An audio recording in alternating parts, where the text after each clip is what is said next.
बहुत हमने उम्मीद का मुरझाना छोड़ा ही नहीं, फिर भी ख्वाबों को जिए जाना। अब जिद है तो इतनी है, अरमा है तो इतना है, लिखना है हवाओं पर खामोश सा अफसाना, खामोश सा अफसाना, खामोश सा अफसाना।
थैंक यू सिद्धार्थ, आज तुमने जो भी कुछ मेरे लिए बस बस बस बस बस 1000 बार सुन चुका हूँ ये लाइन, अब तो रट भी गई है मुझे।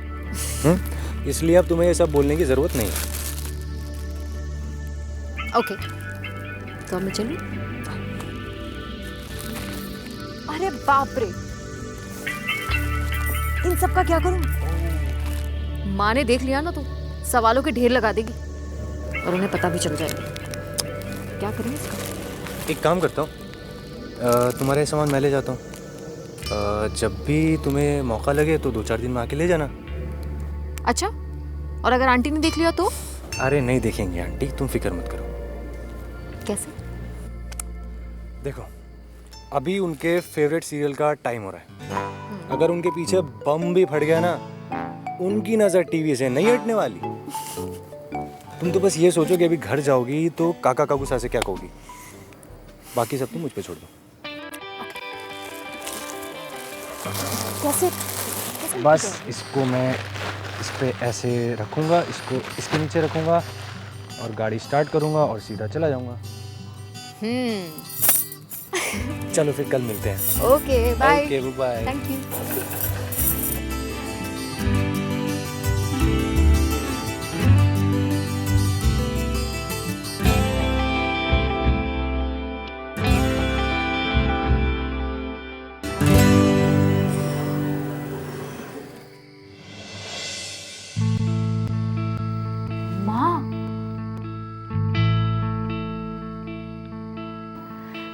तुमने तो मेरी जान ही निकाल दी।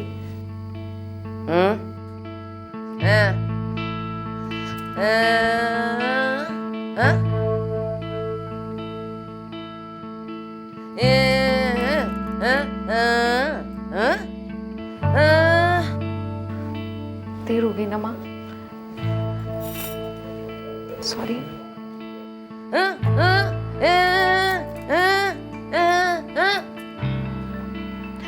मैंने मना किया था माँ उसे, लेकिन वो कोमल है ना, मानी ही नहीं। बोली मेरा जन्मदिन है, सारे फ्रेंड्स आ रहे हैं और तुम नहीं आओगी। गलती तो मेरी है ना माँ, मुझे उसे मना करना चाहिए था। मैंने कहा था कि माँ नाराज होगी, लेकिन वो मेरी बात ही नहीं सुन रही थी।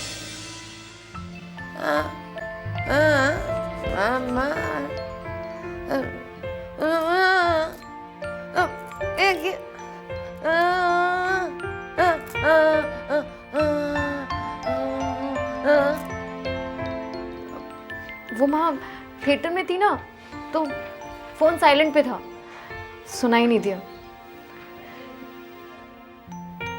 तुम नाराज तो नहीं हो ना माँ?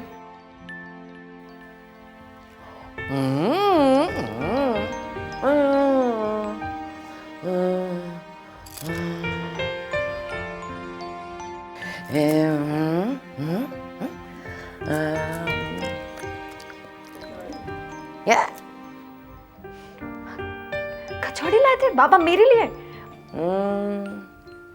अब बचा के रखिए ना, सारी तो नहीं खा ली ना?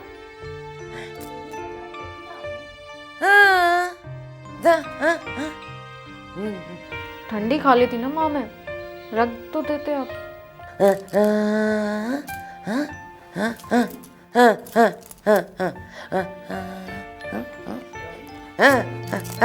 जरूर माँ, चलिए अब।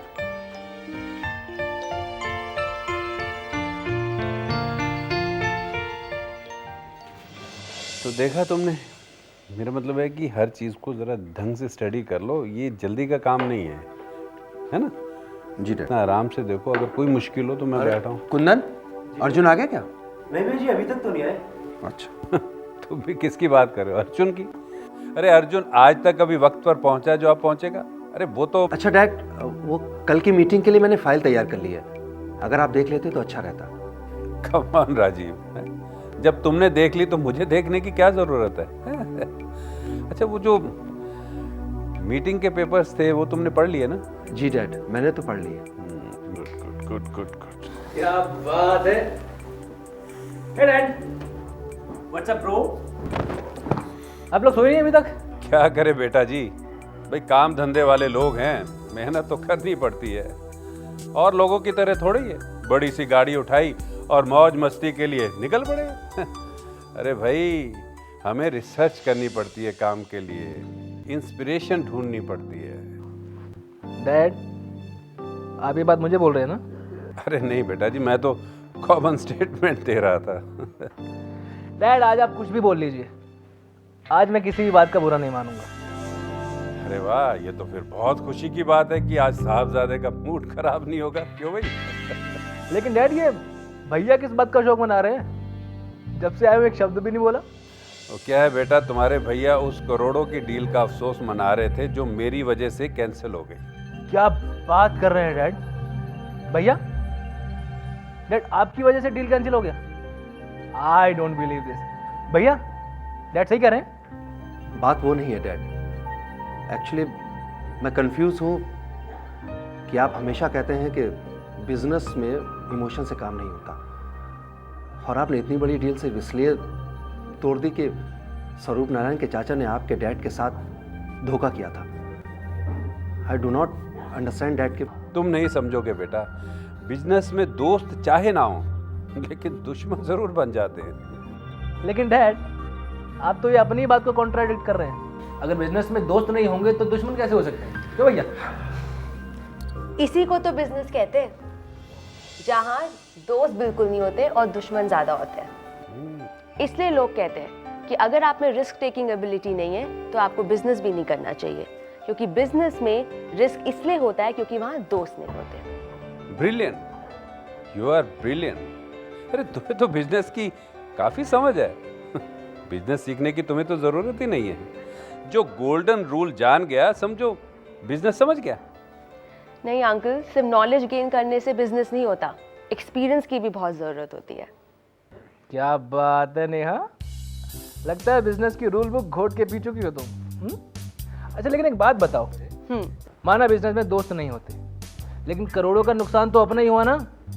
कम ऑन नेहा, जवाब दो। आई एम श्योर तुम इसका जरूर कोई ना कोई इंटेलिजेंट जवाब दोगी। ओके अर्जुन, पता है बिजनेस में क्या होता है? जो चीज़ हमें शॉर्ट टर्म में नुकसान लगता है ना, वो एक्चुअली लॉन्ग टर्म में फ़ायदेमंद हो सकता है। नारायण मिल्स अंकल के पास इसलिए आए थे क्योंकि आपकी कंपनी की मार्केट में एक रेपुटेशन है। उन्हें पता है कि जो सैंपल्स उन्हें चाहिए या जो मटेरियल उन्हें चाहिए वो सिर्फ कपूर इंडस्ट्रीज़ उन्हें प्रोवाइड कर सकता है, और मार्केट में ये बात फैल चुकी है कि हमें एक फॉरेन ऑर्डर मिल चुका है। और मुझे एक इंट्यूशन हो रहा है कि उस कंपनी ने हमारे सैंपल्स दिखा के ये ऑर्डर ले लिया है, और अगर ऐसा हुआ तो बहुत जल्दी क्लाइंट उनका सैंपल और उनका ऑर्डर रिजेक्ट कर देगा, क्योंकि उन्होंने सैंपल तो हमारी कंपनी का भेज दिया लेकिन वो उस क्वालिटी का उनको कंप्लीट ऑर्डर नहीं भेज पाएंगे। Which means what? Which means कि इवेंचुअली उनका ऑर्डर रिजेक्ट होगा और फिर वो कहाँ आएगा? फिर वो कपूर इंडस्ट्रीज के पास आएगा। सो लॉन्ग टर्म में हुई ना ये फायदे की बात। ओह माय गॉड, सीखो सीखो, इस लड़की से कुछ सीखो। देखो अर्जुन, तुमसे तो बात करना ही बेकार है। हाँ तो बेटा, मैं क्या कह रहा था कि तुम्हारा फ्यूचर बहुत ब्राइट है, तुम बहुत बड़ी बिजनेस वुमेन बनोगी, ये मेरा विश्वास है। Thank you uncle. Congratulations. Dad, मैं सोने जाता हूँ। लो, हो गए गोल।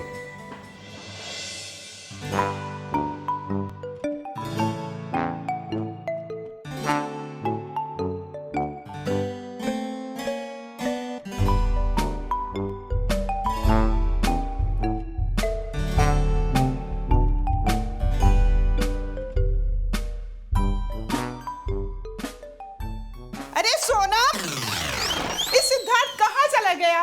कह के भी नहीं गया। अरे सोनम, अब तू कहाँ चली गई? तुम दोनों ने तो मेरा दिमाग खराब करके रख दिया है। कब से कह रही हूँ कि फोन लगा मगर सुनती ही नहीं है। हर बार ये कह देती अभी आ जाएगा, अभी आ जाएगा। एक एक करके मेरे सारे सीरियल खत्म हो गए, तो आके ही नहीं देता।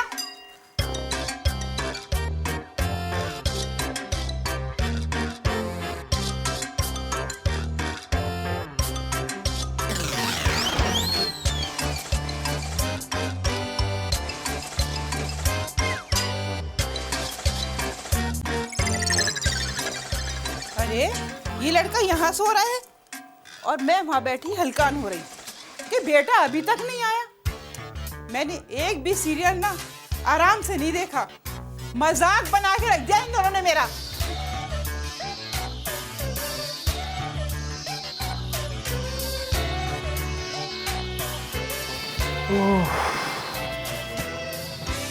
बच गया। Oh my God.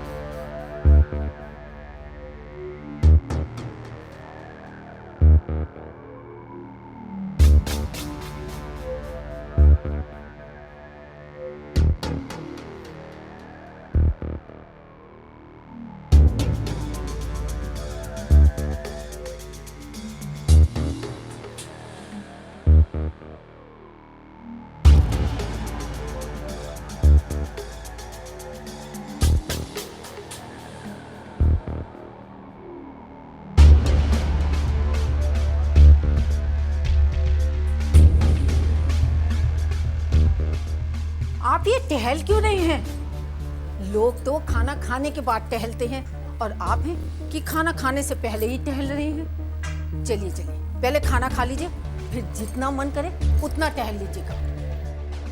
मैं टहल नहीं रहा हूँ। हाय हाय, तो ये क्या कर रहे थे? अब वो क्या कहते हैं, मरी कैट वॉक कर रहे थे जो आपकी बिटिया रश्मि करती है। मेरा दिमाग नहीं खराब हुआ तुम्हारी बेटी की तरह से। हाय हाय, तो पेट में दर्द हो गई है क्या? पुदीना हरा लाऊं? लगता है मोर हो गई है। चूरन वूरन ले आऊं? पक्का गैस हुई है। अरे गैस मुझे नहीं, तुम्हारे दिमाग में चढ़ गई है। मैं कुछ सोच रहा हूँ। सोच रहे हो तो बैठ कर सोचिए ना। ओफो। बैठिए। इतने महंगे जो सोफे लिए हैं, किस लिए लिए हैं बताइए तो? सोचने के लिए लिए हैं ना, आराम से सोचिए। ऑफिस में बैठकर बहुत सोचा, लेकिन कोई रास्ता नहीं निकल पा रहा। अरे ऐसी कौन सी समस्या आ गई, मुझे भी तो बताइए। तुम क्या करोगी जानकर? बिजनेस का मामला है, तुम्हारी समझ से बाहर है। क्या बात कर दी आपने? मेरी समझ से बाहर है? इतनी बड़ी गृहस्थी जो संभालती हूँ वो आपके बिजनेस से कम नहीं है, समझे? अरे बताइए तो सही, क्या बात है? बताकर तो देखिए। अब तुम मानोगी तो हो नहीं। सुनो, केशव कपूर ने ऑर्डर लेने से मना कर दिया है। पुरानी बात दिल से लगाए बैठा, कहता कि हमारे परिवार के साथ बिजनेस नहीं करेगा।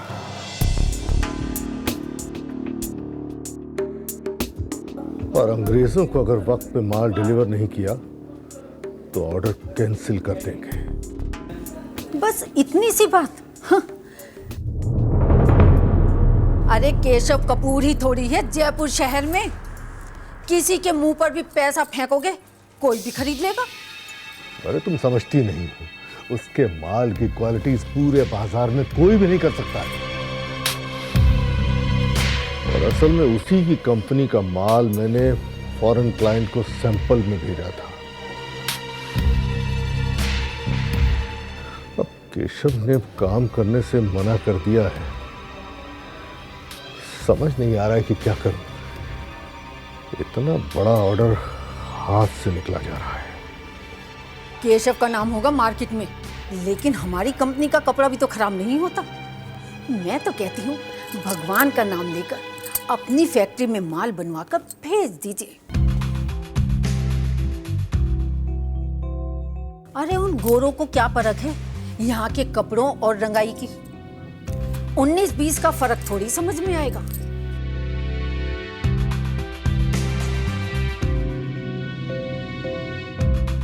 ज्यादा सोचिए मत, फौरन काम शुरू करा दीजिए। अगर उन्हें पता चल गया तो? नहीं पता लगेगा, लगी शर्त?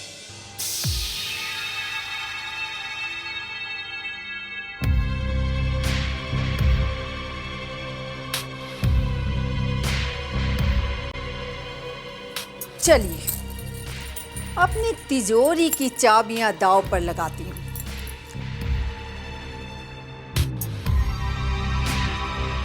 अगर हार गई तो ये चाबियां बहू को सौंप दूंगी।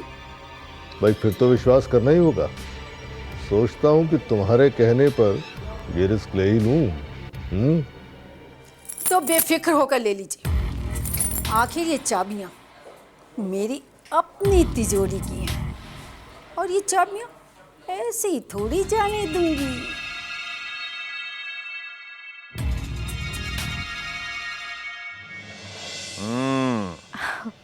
पता है बाबा, मुझे तो यकीन ही नहीं हो रहा था कि मैं इतने सारे लोगों के बीच में गा रही हूँ। इतने सारे लोगों के बीच में मैंने कॉलेज में भी गाया है, लेकिन प्रोफेशनल सिंगर के तौर पे इतने सारे लोगों के बीच मुझे तो यकीन ही नहीं हो रहा था। यकीन तो तब हुआ जब गाना खत्म हुआ और लोगों की ढेर सारी तालियों की आवाज मेरे कानों तक पहुंची और उसके बाद सारे लोग मेरे आसपास इकट्ठा हो गए। वाह पानी, यही है गायकी का जादू। गायकी अपने जादू में सबको बुला लेती है, सबको एक साथ कर लेती है। और ये सब सुनने के बाद मुझे पूरा यकीन होता है कि तुमने वहां जाकर अपना नाम रोशन जरूर किया है। और ये सुनकर मेरा मन बहुत खुश हुआ, बहुत खुश हुआ। सब बहुत तारीफ कर रहे थे बाबा, पूछ रहे थे कि गाना कहाँ से सीखा। मैंने भी कह दिया माँ से। उन्हीं की वजह से तो गा रही हूँ। वाकई बेटी, तुम्हारे अंदर तुम्हारी माँ की आवाज आ गई है। लेकिन बाबा इतनी तारीफों के बीच भी मन उदास था। बहुत बुरा लग रहा था। माँ बापू से झूठ बोला, ऐसी खुशी, ऐसी तारीफ किस काम की, जिसकी वजह से मुझे माँ बापू से झूठ बोलना पड़ा। तुम्हारी सोच ये बताती है कि तुम कितनी नेक हो। और तुम जानती हो, ये कलाकार अगर दिल से नेक हो ना, तो उसकी कला में एक निखार आ जाता है। लेकिन माँ बापू से बोला हुआ झूठ मुझे चैन से नहीं बैठने दे रहा बाबा। वाणी,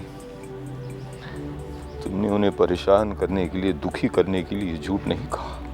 बस थोड़ा सा वक्त गुजरने दो और फिर आराम से सब कुछ उन्हें बता देना। मुझे पूरे यकीन है कि वो तुम्हें माफ करेंगे और तुम्हारी इस तमन्ना को भी कबूल करेंगे।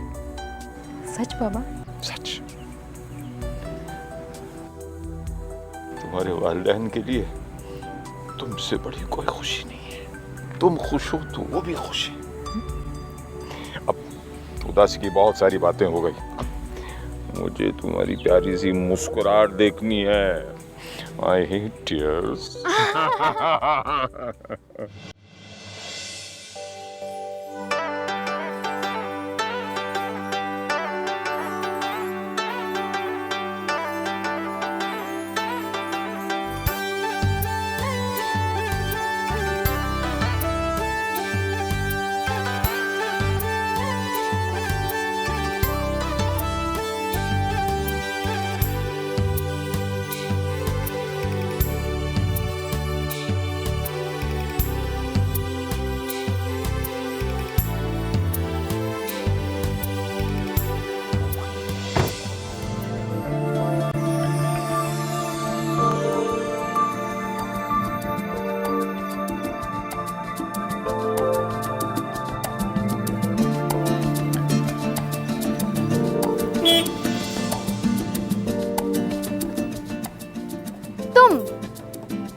दवाई दिया यार तुमने, क्या करते हो?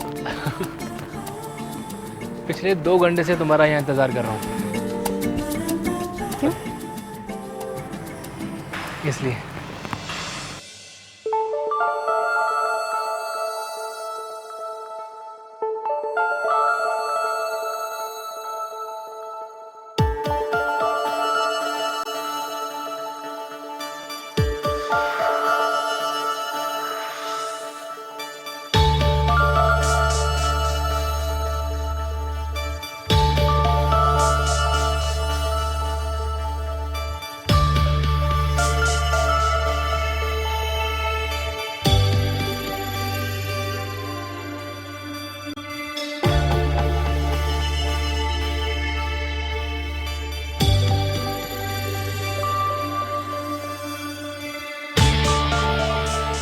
अर्जुन की सांसें तेज थीं और दिल जोर से धड़क रहा था।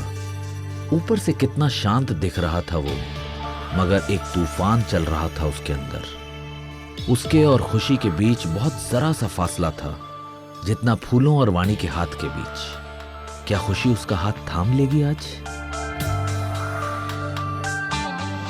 देखा है बहुत हमने उम्मीद का मुरझाना, लिखना है हवाओं पर खामोश सा अफसाना, खामोश सा अफसाना, खामोश सा